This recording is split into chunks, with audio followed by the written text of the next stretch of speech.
The champagne cork flew across the conference room with a satisfying pop, landing somewhere near the whiteboard where my project timeline had been erased just hours earlier. My colleagues cheered, raising their glasses in what they clearly believed was a final toast to my departure from Meridian Technologies. "To Sarah," Marcus announced, his voice carrying that particular brand of false enthusiasm reserved for office celebrations. "May your new adventure in wherever you're going be everything you deserve." I forced a smile, accepting the plastic cup of cheap champagne, while internally noting how none of them had bothered to ask where I was actually being transferred. The party had started the moment HR announced my relocation that morning, as if they couldn't wait to see the back of me. According to YouTube analytics, 99.5% of viewers are not subscribed. That's a huge number. By subscribing the channel that is completely free, you'll help support the channel and never miss fresh content. "Speech! Speech!" called out Jenny from accounting, the same Jenny who had been copying my reports and presenting them as her own for the past 6 months. I stood, raising my cup, watching their expectant faces. These people who had systematically undermined me, stolen my ideas, and celebrated what they assumed was my exile from their precious department. "Thank you all," I began, my voice steady despite the storm brewing inside me. "This past year working with you has been educational. I've learned so much about loyalty, teamwork, and what it really means to have colleagues you can trust." A few knowing glances were exchanged. They thought they were so clever. I want you to know that I'll never forget what each of you has done for me. Every single contribution to my career here will be remembered. More smiles, more self-satisfied nods. Marcus actually had the audacity to wink at his cubicle neighbor Dave, who had taken credit for my client retention strategy just last month. "And I promise you this," I continued, pausing for effect, "very soon you'll all understand exactly what my transfer really means." The room fell quiet for a moment, confusion flickering across their faces. But then Marcus started clapping, and the moment passed. They went back to their celebration, dismissing my words as the bitter rambling of a defeated colleague. If only they had paid attention to the details. If only they had asked the right questions. 3 months earlier, I had been Meridian's rising star. My innovative approaches to client relations had increased our department's revenue by 30%.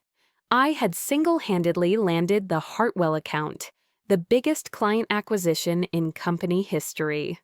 I was being fast-tracked for promotion, with whispers of a vice presidency before my 30th birthday.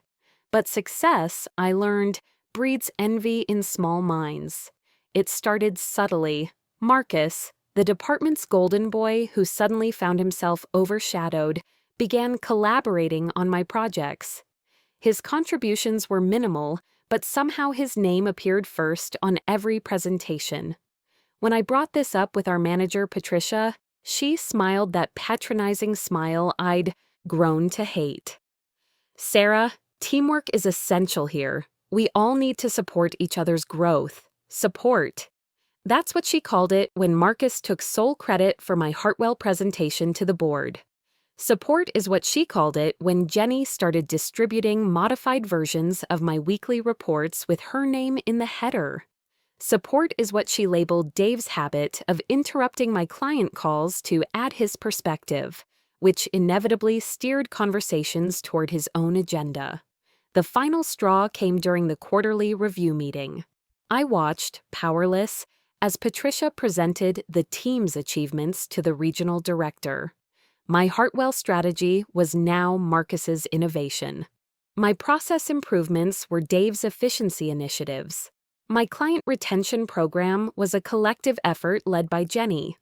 "Sarah has been a valuable supporting member of this dynamic team," Patricia concluded, not even looking in my direction, supporting member of my own work. That night, I made a decision that would change everything.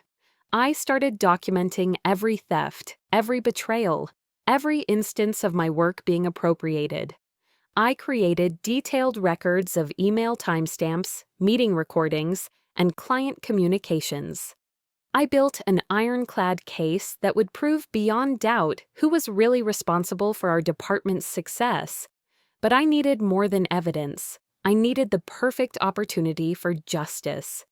It came in the form of an email marked confidential that landed in my inbox 3 weeks later. The regional director was looking for someone to spearhead a new division focused on innovative client relations, exactly my specialty. The position came with a significant promotion, a substantial raise, and most importantly, direct oversight of multiple departments, including my current one. I applied immediately, using my real work, not the versions stolen by my colleagues, as supporting evidence. The interview process was thorough, and I presented my case with the precision of a prosecutor laying out evidence before a jury. Every stolen idea was documented, every appropriated success was traced back to its source. "This is quite comprehensive," the regional director noted, reviewing my documentation. "You're saying that the innovations currently attributed to your colleagues originated with you?" "I'm saying that I have evidence proving my contributions were systematically reappropriated by team members who are now being credited for work they didn't do." His expression grew serious. "This represents a significant failure in management oversight." "I believe it does." "And you documented all of this while it was happening?" "I learned early in my career that success without proof is just a story. I prefer facts." 2 days later, I was offered the position. Not a lateral transfer, as they would announce to my old team, but a promotion that would place me 3 levels above Patricia in the company hierarchy. The best part? My new role included conducting a comprehensive audit of department performance and personnel management practices. Starting with my former team.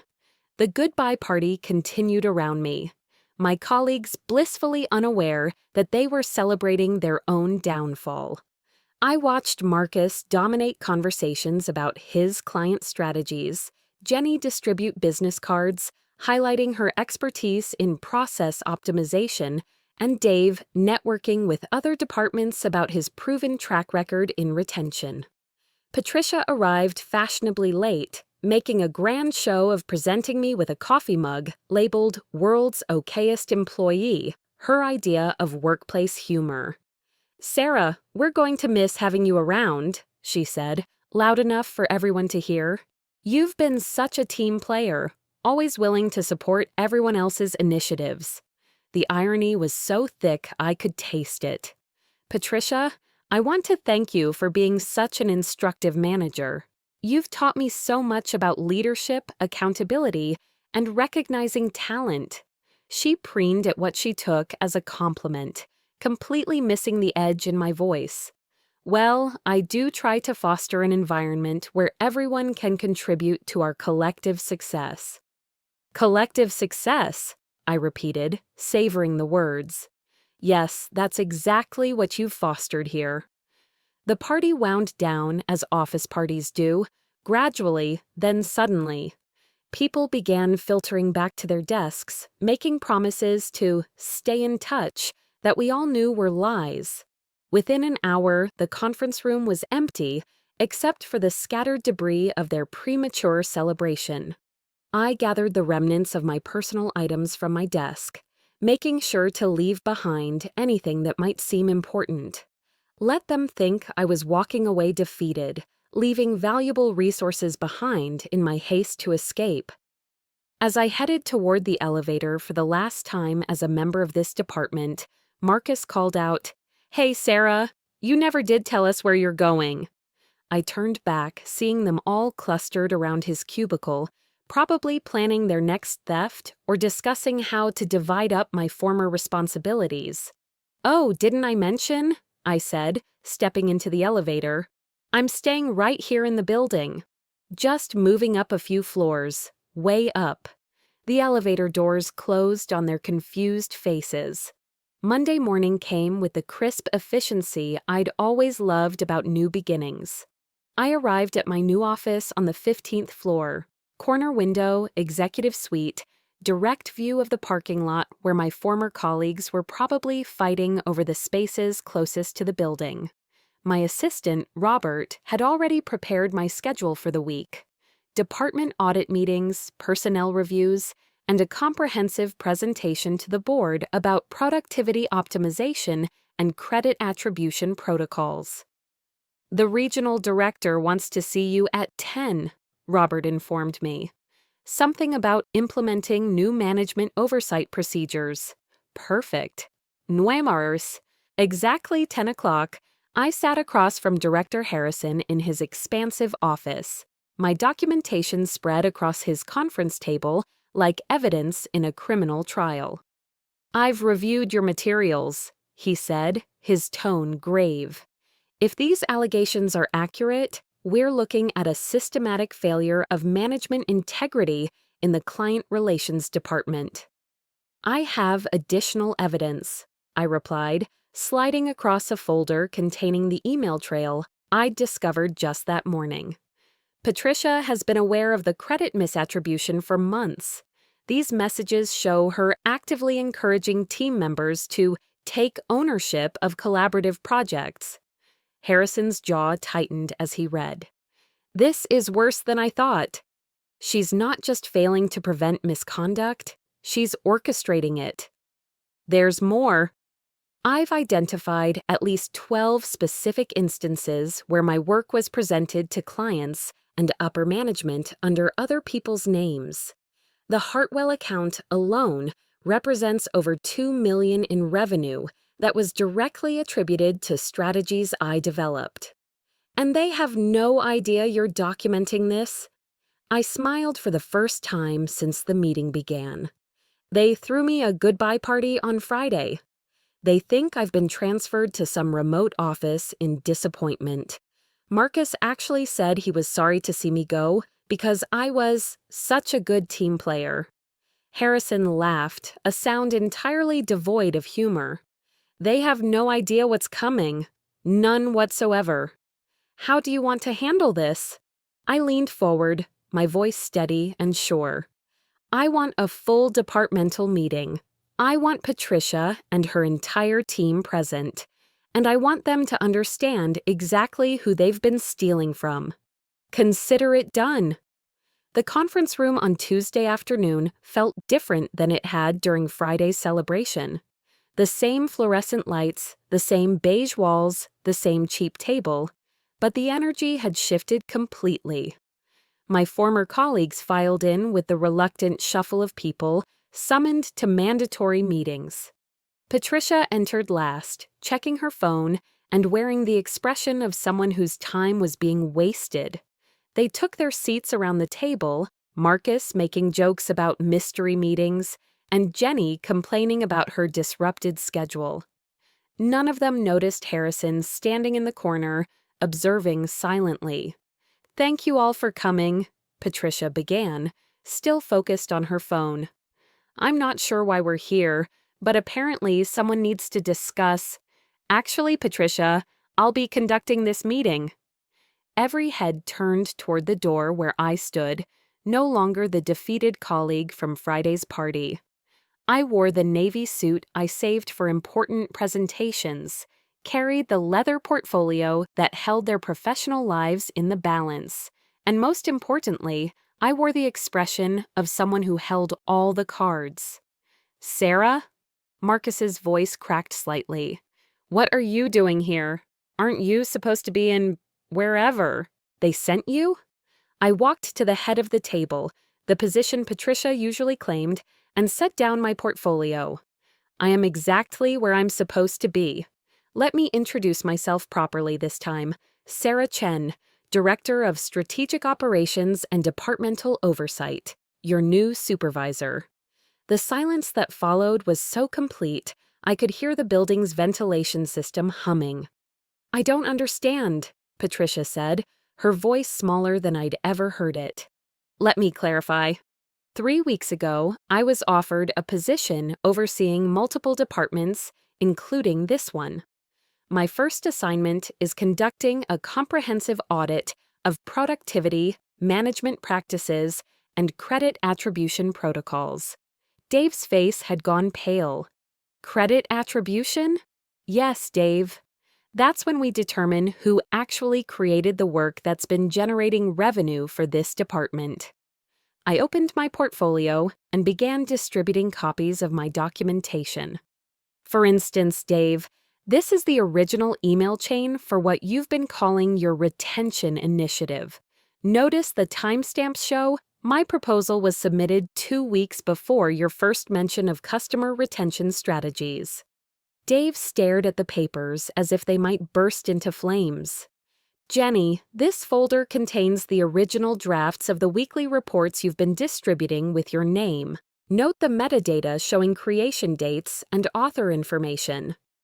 Jenny's hands shook as she flipped through the evidence of her theft.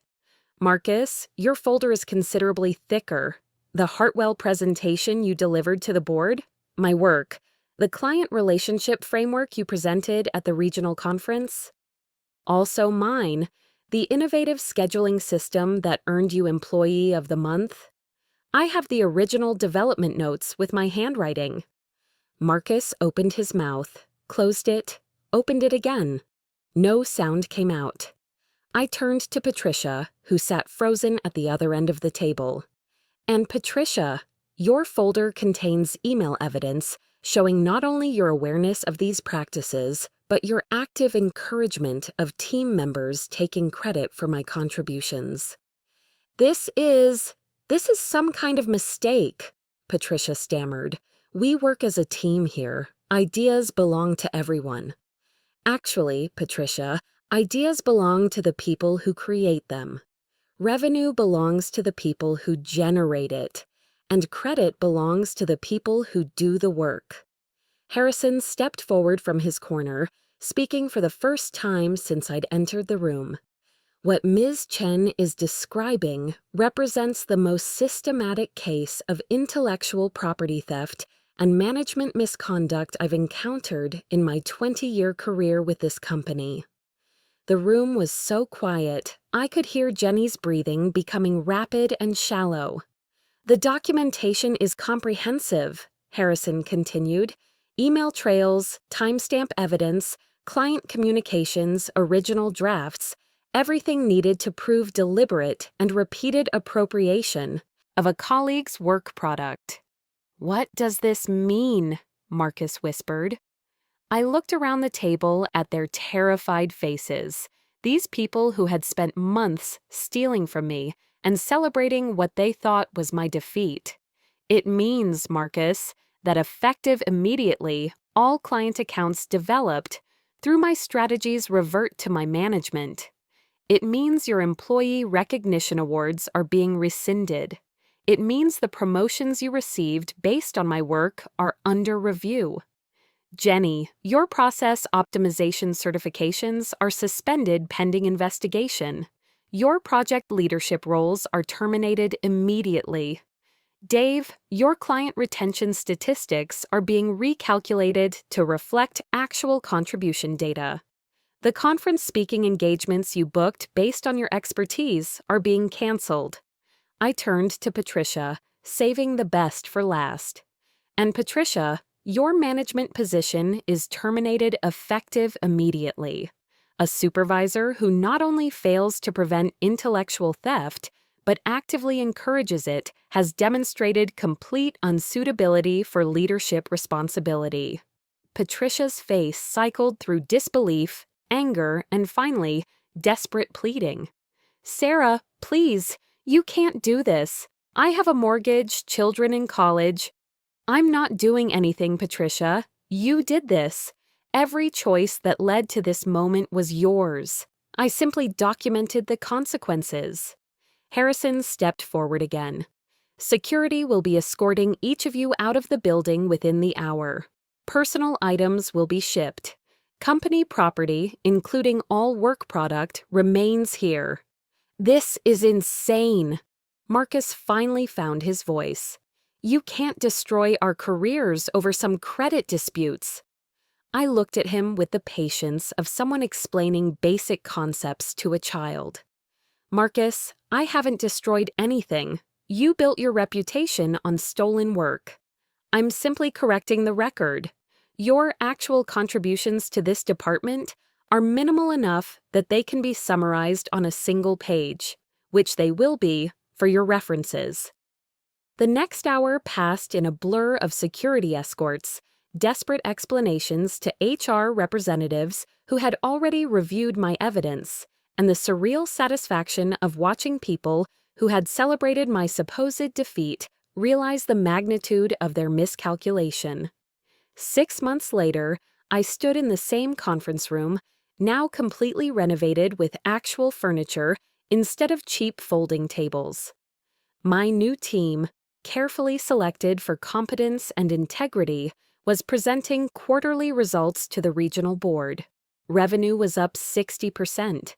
Client satisfaction scores had reached all-time highs.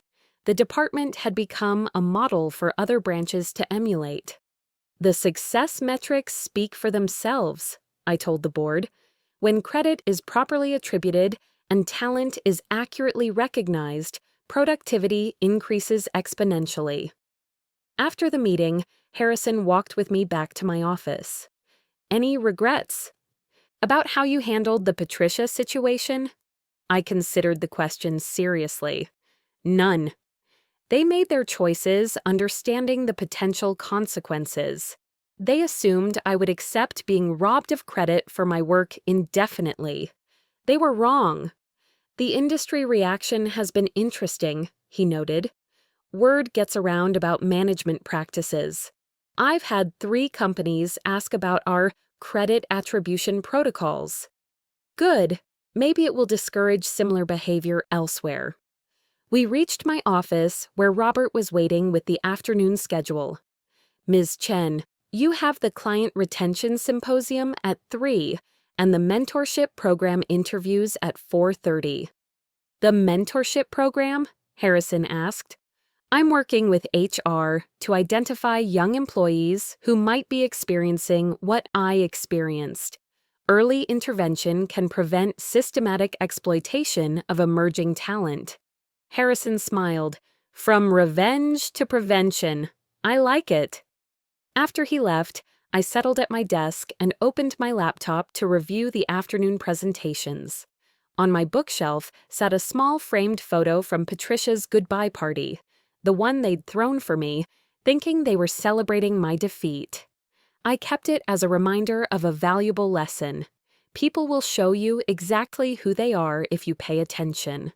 The mistake is assuming they'll change without consequences. My phone buzzed with a text from an unknown number. Marcus. Sarah, I know things ended badly, but I was wondering if you might consider a reference for the position I'm applying for. I think you'd agree I learned a lot working with you. I deleted the message without responding. Some people, I reflected, never learn at all. The afternoon sun streamed through my corner office windows, casting long shadows across the quarterly reports that bore my actual name, accurately attributed to my actual work. Outside, I could see the parking lot where my former colleagues had once fought over the closest spaces, back when they thought proximity to the building mattered more than the quality of work they produced inside it. Now they could park wherever they liked, at whatever company was willing to hire them. The party was over, and everyone finally understood exactly where I had been transferred, straight to the top.